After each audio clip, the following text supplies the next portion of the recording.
Olá, eu queria começar fazendo uma apresentação. Meu nome é Raquel, eu sou a esposa do pastor Valtair. Nós temos 3 filhos e moramos no Chile há 8 anos. Nós tivemos o privilégio de ser enviados como missionários pela Igreja Batista em Dom Pedro. E estando aqui no Chile, nós plantamos a primeira igreja batista em Machalí. E nessa igreja, atualmente, nós servimos ao Senhor juntamente com os outros irmãos que aí se congregam.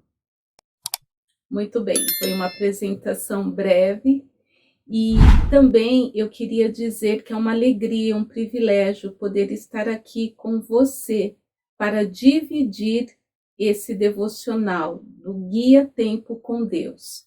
E o tema do nosso devocional é Conhecendo a Jesus. Muito bem. Queria dizer para vocês que o Antigo Testamento todo aponta para Jesus. Se nós vamos ao primeiro capítulo de Gênesis, aí no versículo 26, vamos encontrar a seguinte declaração. Também disse Deus, façamos o homem à nossa imagem, conforme a nossa semelhança. Tenha ele domínio sobre os peixes do mar, sobre as aves dos céus, sobre os animais domésticos, sobre toda a terra e sobre todos os répteis que rastejam pela terra. Então aqui nós já encontramos Cristo, encontramos Deus Pai, Deus Filho e Deus Espírito Santo, quando Deus disse, façamos o homem à nossa imagem. Aqui está a Trindade. No Antigo Testamento se dá a revelação de Deus para um povo específico, um povo que Deus escolheu, que Deus chamou e que Deus separou para que o conhecesse, para que o glorificasse. E esse povo, que é o povo de Israel, deveria ser exemplo para as outras nações. Dentro desse povo, Deus levantou profetas, e os profetas muitas vezes profetizaram a respeito da vinda de um Salvador, da chegada de um Messias. Não só os profetas, mas também Jacó, que foi um dos principais patriarcas de Israel, disse, em Gênesis 49, 10, o cetro não se arredará de Judá, nem o bastão de entre seus pés, até que venha Siló, e a ele obedecerão os povos.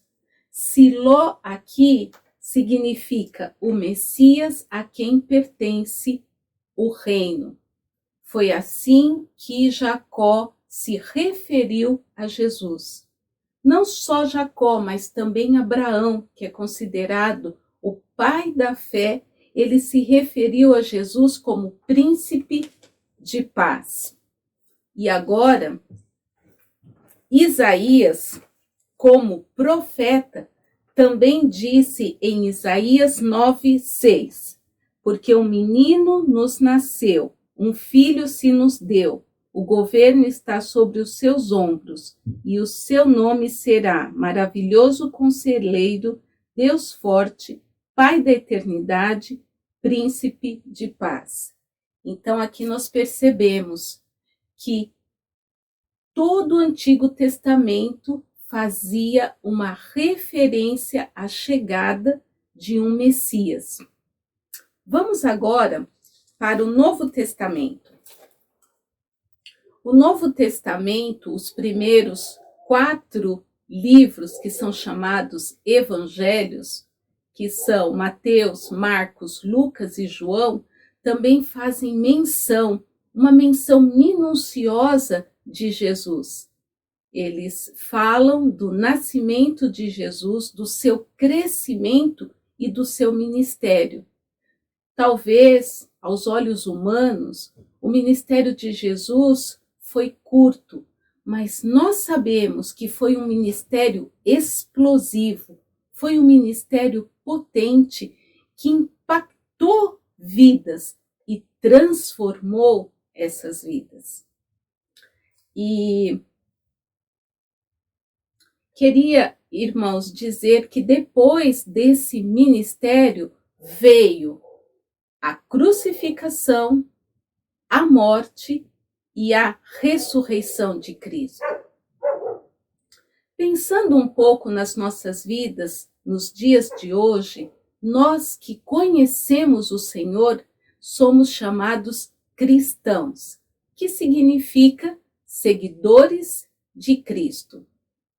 Muito bem, as nossas vidas, elas são divididas em dois períodos, dois tempos muito diferentes, dois tempos extremos, mas cruciais. O primeiro tempo é um tempo de uma vida sem Cristo, e o segundo tempo é uma vida com Cristo. Vamos ver o que a Bíblia diz desse período em que vivíamos sem Cristo. E isso está em Efésios 2, de 1 a 3.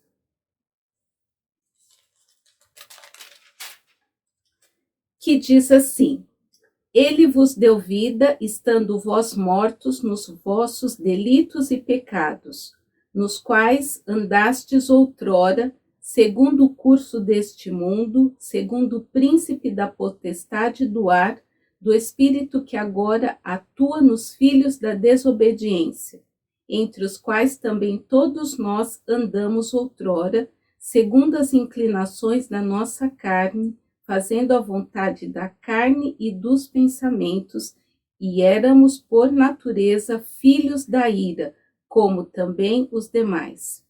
Então a Bíblia é clara que nós éramos filhos da ira, filhos da desobediência, andávamos segundo o curso desse mundo, fazendo a vontade da nossa carne, que é pecaminosa. E o que aconteceu aí? O que aconteceu aí?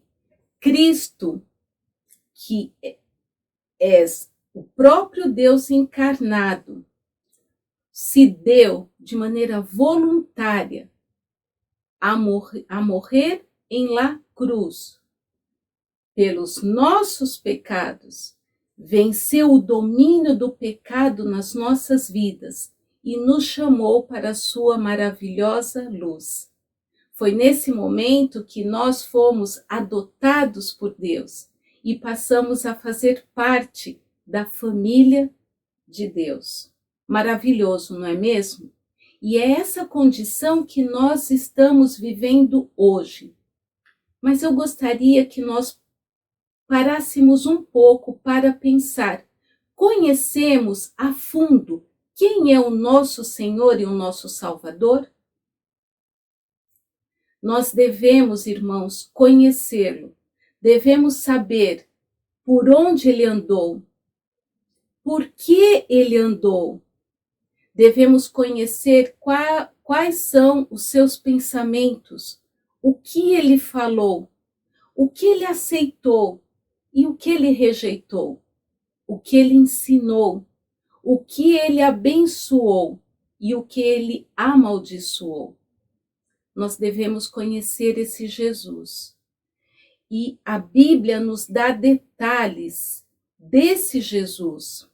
E nós, por que devemos conhecê-lo? Para que nós possamos seguir os seus passos, porque nós somos seguidores de Cristo. Nós queremos imitá-lo e só assim nós vamos poder crescer na nossa vida cristã. Então, o desafio que eu queria deixar para cada um de nós, para mim e para você, é que nós possamos buscar a cada dia conhecer mais, quem é o nosso Senhor e o nosso Salvador. Muito obrigada pelo tempo, que Deus nos abençoe. Tchau!